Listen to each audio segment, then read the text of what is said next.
काय ग, आवरलं की नाही अजून? आम्ही कार्यक्रमाला चाललो. अशी मोठ्याने हाक मारायची हा, पण रागवायचं नाही. कारण ती फक्त स्वतःला आवरत नसते. अचानक पाऊस आला तर मग कपडे आत ठेवते. खिडक्या बंद, पडदे नीट लावायला लागतील.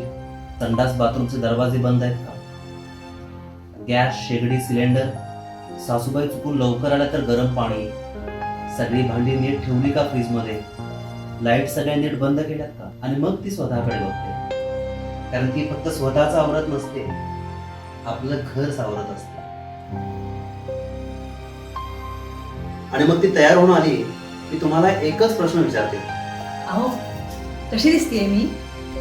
अशा वेळी फार नाही बोलायचं, फक्त म्हणायचं भारी. नसतेस घरी तू जेव्हा जीव तुटका तुटका होतो जगण्यात